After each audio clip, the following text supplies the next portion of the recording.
Hey everyone, today we're going to continue on and cover the rest of 5.1, revising the atomic model. So let's do kind of a little bit review before we kind of go on. And so first we talked about Rutherford, and his model basically said that he had a nucleus in the middle. So here is my protons and my neutrons, and then and my whole atom. And then there were electrons just kind of spread throughout it, rotating around the nucleus, and they could be located anywhere. In the last lesson, we learned about Bohr and his model, and he said, yes, there's still a nucleus of protons and neutrons, but electrons were actually located in fixed energy levels, and we called these energy levels uh, orbits that they took around the path. So there's an electron on first energy level, and then you can go up to the second, etc. Both of these had electrons rotating around the nucleus, kind of like planets rotate around the sun. So, this idea of both Rutherford and Bohr's model describing the path of a moving electron, like you would a large moving object, wasn't necessarily correct. After experiments have been made and calculations, results said that this was an inconsistent way of describing an electron. Yes, it did explain some things, but not everything. So, in 1926, Austrian physicist Erwin Schrödinger actually took mathematical calculations and experimental results and created an equation that would describe the behavior of an electron. And this is the model that we still use today. It is known as the quantum mechanical model, or I like to abbreviate it when I write as QMM. And if you would like to abbreviate it that way as well, you are perfectly okay to do so. Now, like the Bohr model, the quantum mechanical model still restricts electrons to certain values, or this idea of energy levels still exists. However, it's unlike the Bohr model because the quantum mechanical model doesn't tell us fixed exact paths that electrons take. Electrons do not orbit the nucleus in a circle. Instead, we're going to be learning how they are found in something called orbitals. And not all orbitals are spherical or circular. So, our key question says, what does the quantum mechanical model determine about electrons within an atom? In total, quantum mechanical model basically determines the energy levels electrons can have and how likely, or in other words, the probability of finding an electron in a location. So we can't tell you exactly its correct path and its exact location. We can only give you a probability statement.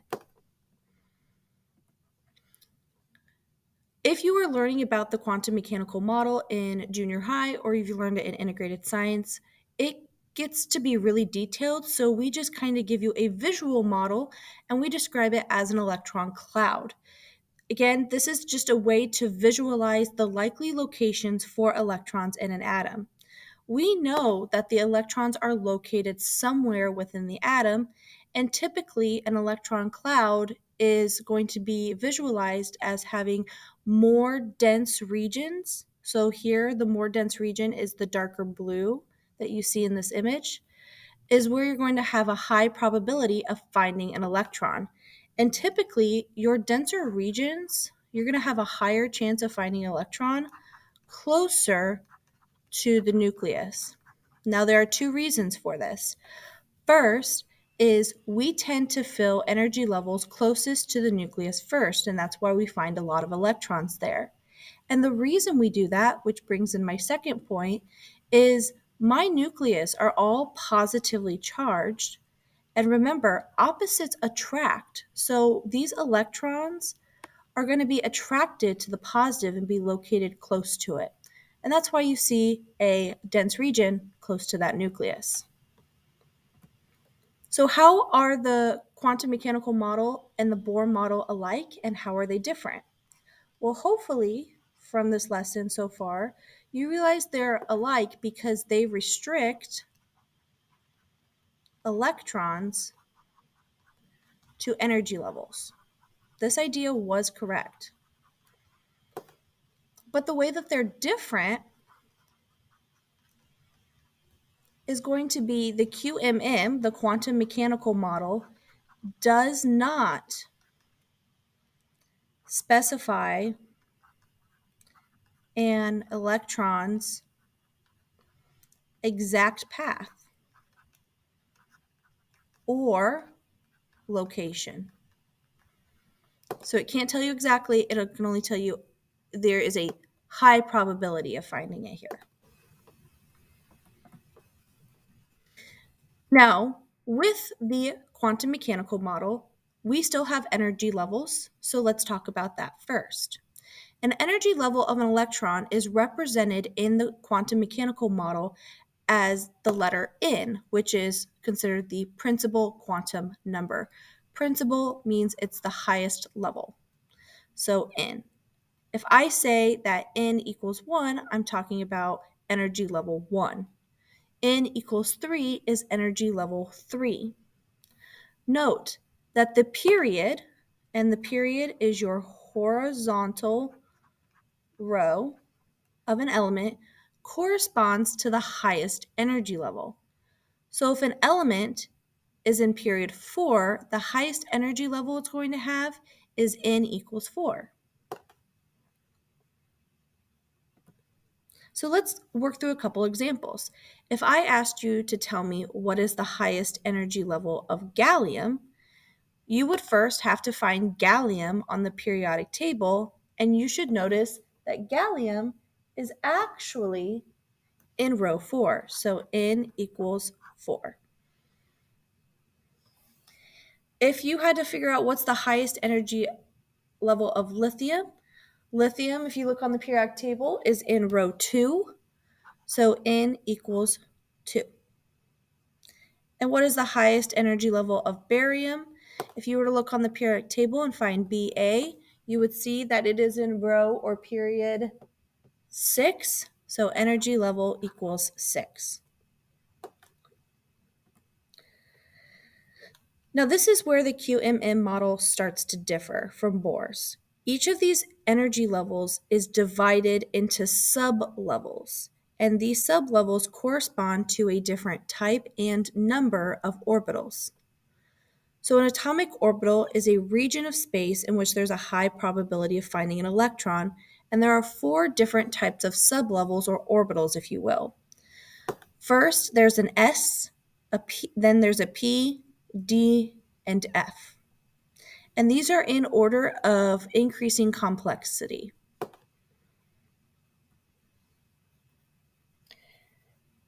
This slide is actually super important. I'm going to actually star both of these things. Each energy level, like we said, is divided into sublevels. So how do we know which sublevel can be found in an energy level? Well, if you are in energy level 1, you are only allowed to have one kind of sublevel, and that is an S.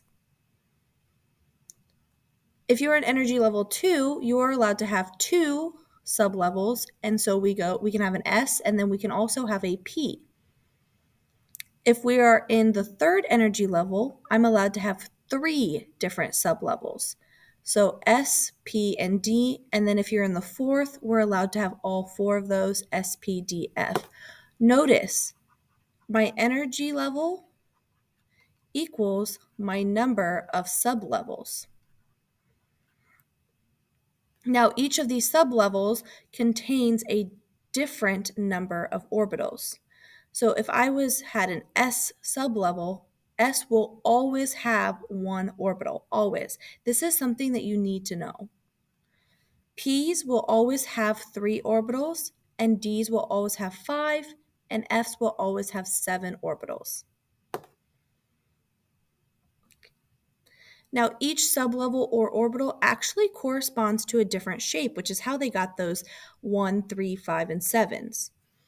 S orbitals are spherical shaped, and there's really only one way to orient a sphere, and that's why there's only one of them.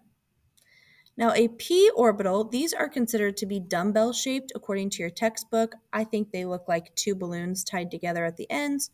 Somebody said an hourglass or an infinity sign. So over here we have a p. There's three p orbitals because you can actually fit it along this x-axis, but you can also have, it along the y-axis, and you can also have this shape along the z-axis, and that's where you get your three different p orbitals. Note, as the orbitals get bigger, they get more complex. So here, I only have one s orbital because it's a sphere. My p orbitals, remember, there's always three of them because along the x, y, and z. Now over here, my d orbitals are more complex. There are 5 different ways that we can arrange them. And then that follows an f, which has 7 different ways that we can situate or orient f orbitals. This is the last piece of information that we're going to tack on, and I'm going to go ahead and star this. Each orbital can hold a maximum of 2 electrons. So if you are an S, you have one orbital, 1 times 2 means you can hold 2 electrons. If you are a p orbital and there's 3 of them, well, if each of them can hold 2, 3 times 2 gives me 6. And if you have a d, 5 times 2 gives me 10, and then f, 7 times 2 gives me 14. And when we were talking about the Bohr's model, we were talking about the maximum amount of electrons that can be held in each energy level. So if you think of energy level 1, n equals 1, it can only be made up of an s sublevel, and s has 1 orbital or 2 electrons. So that's why energy level 1 can only hold 2 electrons. In our Bohr diagrams, we also had energy level 2 holds 8 electrons. So if you had energy level 2, that can have an S and P sublevel. Well, here it says S's hold 2, P's hold 6, and if you add them together, that is why energy level 2 can hold 8 electrons. Same thing with n equals 3. If we have energy level 3, we can have an S, P, D sublevel. S can have 2 electrons, plus P can have 6, plus D can have 10, and this adds up to the 18 electrons I'm allowed in the third energy level. So hopefully you're seeing some of these connections, but this table actually summarizes energy levels and the sublevels and the orbitals that make up those sublevels. I love this table. So principal energy level, note that these are equal. If my energy level is 1, my sublevel is 1. Note that if I have one sublevel, I can only have an S. If I have 2, I have an S and a P. If I have 3, I have an SPD, and then 4, you have all of them, SPDF. The other thing I want you to note from this table is notice that I have a 1s, 2s, 3s, 4s. They're all s orbitals, and every s orbital has one orbital apiece for it, no matter what energy level it's in. This number out front is just telling me this is energy level 1. This is energy level 4, sublevel S. Lastly, what I want you to know is going to be 3p. If I look at 3p, 2p versus 4p, they're all p's, so p should always have 3 orbitals. So this slide right here kind of summarizes a lot of what we are going to see in that table. Note that n, which is your energy level, always equals the number of sublevels. We've talked about that. The second bullet point says the number of orbitals within an energy level is equal to n squared. Now we haven't quite talked about that, so let's go through that. It says orbitals in an energy level equals n squared. So 1 squared tells me I have 1 orbital. Yes, I have 1 orbital here. 2 squared tells me that the second energy level should have 4 orbitals. And if you add up 1 plus 3 gives me my 4 orbitals. 3 squared equals 9. If you add up 1 orbital plus 3 plus 5 gives you the 9. And even if you do 4 squared equals 16, this adds up to 16 orbitals. And the last thing says since we can only have a maximum of 2 electrons in each orbital, the easiest way to find out how many can be in an energy level is through the formula 2n squared. So let's go see if that holds true.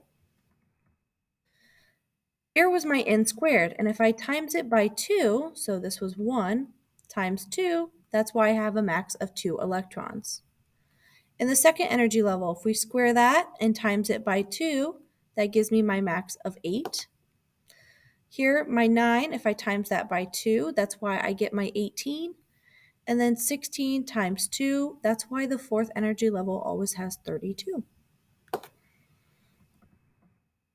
Now, there are more than 4 energy levels because there are actually 7 periods on the periodic table. So how would you figure out and calculate the maximum number of electrons in the fifth energy level? Well, we have to go back and look at the previous slide. My formula is 2n squared. So here I have 2. My value for n, since it's the fifth energy level, is a 5, and I square that. If you follow the rules of operations, we need to square this first, so 2 times 25, and then you can just multiply this. There are 50 electrons in the fifth energy level. And you can actually continue this. What if I asked you the sixth energy level? Well, you can take 2 times 6 squared, and you can say this is 36 times 2, and you can say that there are 72 electrons in the sixth energy level. So I love these equations. The n squared tells me there's 25 orbitals, and this tells me my electrons. In my sixth energy level, there are 36 orbitals. In other words, these are going to be my electrons. That's the end of today's lesson. If you have any questions, please make sure you ask.